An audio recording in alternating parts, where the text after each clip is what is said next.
Hello, and welcome to the Health Equity in Action Faculty Development Program information session. The learning objectives for this session, we're going to indicate your educational preparation to perform your occupational duties as it relates to the tripartite, which include teaching, service, and scholarship if you have a full-time faculty role or if you're an aspiring educator.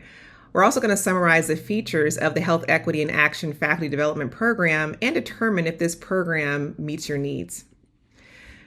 First, I want to thank you all for joining. I want to thank all the people who've been out there supporting me along the way and pushing me to get this content out here and to get this curriculum ready to go.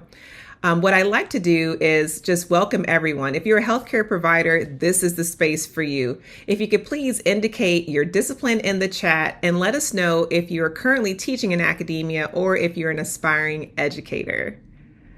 All are welcome. Just quick introduction. My name is Dr. Kimberly Vernado. I am the founder of Inquisicare Institute. I'm a licensed physical therapist with over 20 years of experience and nearly 15 years of experience teaching full-time in academia. I serve as a program director of a doctor of physical therapy program at the College of St. Mary DPT program. There I hold the rank of professor with extended contract. I also hold a clinical doctorate in physical therapy and a doctorate in health sciences with an education concentration. I have extensive certifications in teaching and learning, and my true area, passion, and my research agenda is centered around faculty development, and I've been mentoring faculty all over the country for many, many years. And so I'm very excited and I'm dedicated to advancing inclusive, evidence-based healthcare education. So hopefully you are on the same page and ready to make a difference in healthcare education. I want to highlight some challenges that I've noticed over my career in healthcare as well as being in healthcare education. 23 years ago, the Institute of Medicine released a landmark report entitled Unequal Treatment, Confronting Racial and Ethnic Disparities in Healthcare. And in that report, it was made clear that these disparities are not simply the result of individual bias, stereotyping, or prejudice by healthcare providers, but are deeply rooted in the very structures and systems that shape healthcare delivery. And that includes our educational institutions and our clinical practice settings. Health inequities persist because of structural racism and macro level biases embedded in the design and operation of the healthcare system. The Institute of Medicine recommended a strategy to address these health inequities, and they include expanding cross-cultural education throughout the health sector and diversifying the healthcare workforce. Yet more than 70% of health professions faculty and the majority of students admitted into our health professions program still identify as white. Even as patient populations grow increasingly diverse, universities face mounting pressure to prepare future practitioners who can serve and relate to this changing demographic landscape. To close this gap, we must both admit more students from historically excluded backgrounds and equip all providers with the skills to practice culturally responsive care. However, this is no small feat. Faculty diversity remains limited, and attrition rates are higher among students from marginalized backgrounds. Many faculty members feel under-resourced and unprepared to bridge knowledge gaps, especially when they themselves have often received little to no formal education in teaching or in supporting diverse learners. So let's pause for a moment. How many of you in the room are currently teaching, have received any sort of advanced training in pedagogy beyond your clinical expertise? How many of you all have advanced training in teaching and learning? Teaching is a distinct discipline, requiring its own set of skills that go beyond treating patients. And as academics, our responsibility extends even further. We are tasked with student advising, university service, and scholarship. Yet how many of you truly received mentorship and training in these critical areas? Student advising, leading committees, developing and maintaining a scholarly agenda. When we combine this limited faculty preparedness and the lack of diversity with the existing inequities in our U.S. education system, the result is all too familiar: the perpetuation of racial and ethnic health disparities. At Inquisicare Institute, we believe that if we want to improve healthcare outcomes, we must start by transforming healthcare education. And this includes preparing and supporting a more diverse, culturally responsive, and well-mentored faculty. We're able to create the systemic change needed to advance health equity for all. So how do we improve healthcare education? We start by empowering healthcare faculty with skills, mentorship, and support that meets the needs of all learners. This includes making sure that the support that we give faculty is flexible, that it's structured well, and it helps to support their endeavors as they have a whole community of advanced educators to be able to mentor them along the way. So we need to make sure that whatever type of training we have for faculty, that it's adaptable to their very rigorous, schedule, because being a faculty member is not an easy task. But it also has to be something where you have a community of people to help support the changes that are going to occur and the learning that will take place along your journey. And so we have a solution for you. We have our Health Equity in Action Faculty Development Program. And some people sometimes, what does health equity actually mean? Health equity just simply means that everyone has a fair and just opportunity to be as healthy as possible. Achieving this requires removing obstacles, such as ensuring quality education for future healthcare providers. So we do that by changing and upskilling ourselves as faculty. This Health Equity in Action Faculty Development Program is a comprehensive program. It's a year-long curriculum with 3 pathways. The first pathway I want to highlight is our Inclusive and Accessible Teaching and Learning Practices pathway. And in this pathway, we're going to really cover the nuts and bolts of how do you actually, put content together. How are you designing learning objectives? How are you assessing students? How are you grading them? There's so much that goes into that pathway. The second pathway is our Decolonizing Action Research Framework pathway. You might be wondering, what exactly is that about? Well, currently, our education system, especially as we look at our research, our medical research, and even our medical education background, it is rooted in a very complex past, which has included discriminatory practices and also some inhumane practices. And so what we want to do is change that. Change that by educating folks on what has been done in the past so that we can then begin using some different ways of knowing, different frameworks, decolonizing frameworks in order to help us view human beings the right way and also engage in research that is not harmful but helpful to our communities. Also with this pathway, we're going to cover education research. So action research, you actually can do education research, another form of education research. Many people have had experiences with education research where it's some people studying some discipline from outside of your institution, then coming to you and telling you what you should change in your classroom. Well, with this particular framework, we're not doing that. We're asking the educators who are in the classrooms with their learning environments within their communities to come up with solutions to issues or problems that they may have identified in their respective institutions and not by some outsider telling you what to do. So we're going to embark on action research from a decolonizing framework. And the last pathway is our service and community development approaches pathway. And in this pathway, you're going to learn about those internal and external service opportunities that you might have at your university or with your local or with your national association. This also includes doing some community development work, and this is using an asset-based community development approach, which includes, partnering with residents who are around your institution and also engaging in meaningful work that allows for you to basically highlight the amazing things that are happening with the residents around your institution.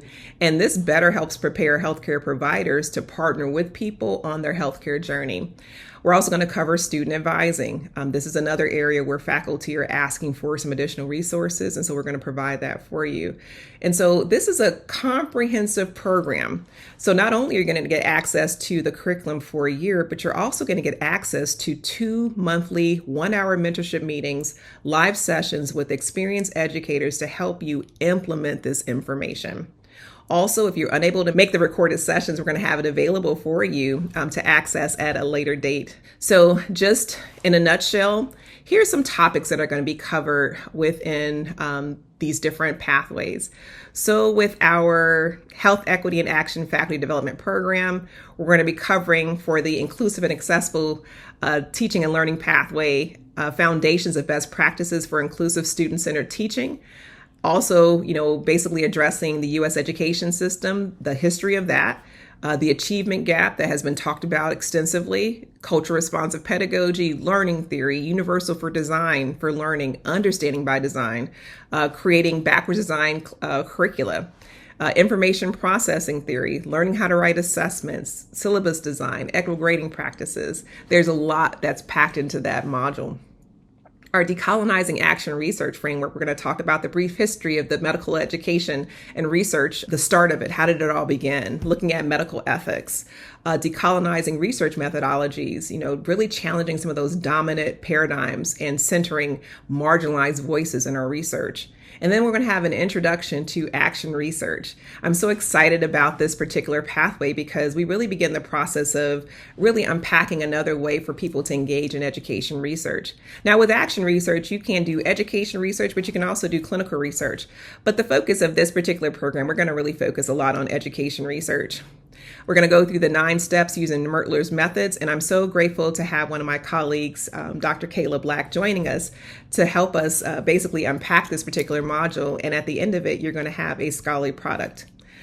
And lastly, our service and community development pathway, and here we're going to be covering, like I mentioned, the foundations of making sure that you understand service work, the foundations of health equity, what does that actually entail? Also, we'll be discussing community development, introducing an asset-based community development approach, as well as, how do you actually engage in service work that will help to benefit your learning community. That means properly advising students, making sure that you're able to lead committees, and also serving and contributing to your professional organizations. What is so exciting about this program is that we have spent a lot of time building it out so that it is easy for you to navigate. We have a robust learning management system.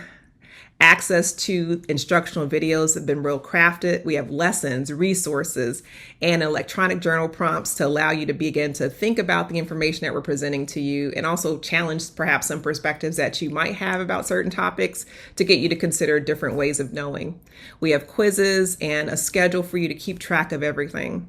You'll also have access to community discussion boards where you can connect with other learners around the country at different universities and medical institutions. The curriculum progression. So we're going to be spending 4 months on each of the different pathways. Again, as I mentioned, mentorship will occur 2 times per month. We've selected Monday evenings between 5 and 6 p.m. Central Standard Time. And some of the deliverables that you can expect with this program is that you're going to have an educational scholarly product at the end of the Decolonizing Action Research pathway. You're going to know how to implement the concepts that we are talking about in our inclusive and accessible teaching and learning pathway, as well as our service and community development pathway. And we're also going to be going through faculty evaluation review. So for those of you all who are very, nervous about, going up for promotion and tenure, extended contract, whatever the requirements are at your institution, we're going to go through those with you to make sure that you're on the correct path, or that service is available to you if you're interested. But it would be really helpful for you to go through it so that way we're able to help guide you and advise you appropriately, because many faculty reach out to me with questions about that. Also, once you complete each of the pathways, you'll be granted a certificate of completion. I want to now introduce you to some of our illustrious mentors for Inquisicare Institute. The first person we have here is Dr. Shannon Richardson. He is an assistant professor at the College of St. Mary in the Doctor of Physical Therapy program. He is a board-certified clinical orthopedic specialist. He's been a physical therapist for many, many years, 12 years, and he has nearly a 10-year experience in teaching. He's skilled at building inclusive learning environments, and he has taught educators nationally on methods to create inclusive and equitable classrooms. We're so grateful to have Dr. Shannon Richardson joining us. Another one of our illustrious mentors is Dr. Denise Mills. Dr. Mills has been a clinical professor for many years, for 16 years, teaching at Midwestern University in their dental medicine program. Dr. Mills is a dentist. She is a dedicated mentor to health professionals and a respected national speaker in dental education and a strong advocate for effective pedagogical practices in dental medicine. She's also very knowledgeable in education and has been really championing the importance of making sure that our didactic classroom material is taught to within the clinical environment, and that there's a consistent bridge between those two. And so we are so grateful to have an interdisciplinary approach or team here of mentors at Inquisicare Institute. And our next mentor is Dr. Kayla Black. She is an assistant professor and the director of student affairs at Hawaii Pacific University. She's a board certified clinical specialist in cardiovascular and pulmonary physical therapy. And she completed the Duke University Faculty Development Residency Program and their Teaching for Equity Fellowship. She brings extensive knowledge in academic coaching as well as action research. And so we've been working so closely together on that decolonizing action research pathway, which will be co-teaching. Now, we're so excited to really share this program with you. I have been spending many hours, really years, putting this together just from experience, identifying some major challenges that faculty typically experience, going back to school, taking courses, reading all kinds of books on education to really help make sure that I'm able to provide services and mentorship to faculty in a way that they can access the information. And it's taken time to really put all this together, but we're so grateful to finally have it here and ready for you to take part in. The tuition for the program is $6,000, but we do have an option for you to do 2 payments of $3,000. With that tuition, you'll get access to the curriculum for 1 full year. This includes the mentorship, along with access to the mentor. So not only are you getting access to us during the times that you have your monthly sessions, but if you happen to have something that is challenging happening at your institution, which that typically does happen, you have access to us for that year. After you're done with the program, we also have an alumni program for you to be a part of. And so you don't necessarily get rid of us, but it's more of you get connected with a group of people who are like-minded to help guide you along the way. Now, something that we wanted to do to make sure that this was accessible to faculty all over was to offer a discount. So for a limited time, we are offering a 25% discount, which knocks off $1,500 off the program. And so therefore your options are you have a one-time payment of $4,500, or you can have 2 payments of $2,250, which you're available to choose which one is best for you. Additionally, for teams of 3 or more, we do offer an additional 10% off for teams. Now, our program is going to be launching in January, so we want to make sure that you can jump on board and get started with us. We do have other opportunities, which we will be offering to, allow more people to join later. But for right now, this is our plan. And so with that being said, our monthly mentorship sessions will be jumping off on Dr. Martin Luther King's Day on January 19th, 2026. We're so excited to have you join this movement. This is not just a program. This is indeed a movement to improve healthcare education. If you're interested, you can sign up now, or you can go to our website, InquisicareInstitute.com. If you have any questions about this program, please feel free to email me at kbernardo@InquisicareInstitute.com. Thank you so much for your time, and we look forward to seeing you soon.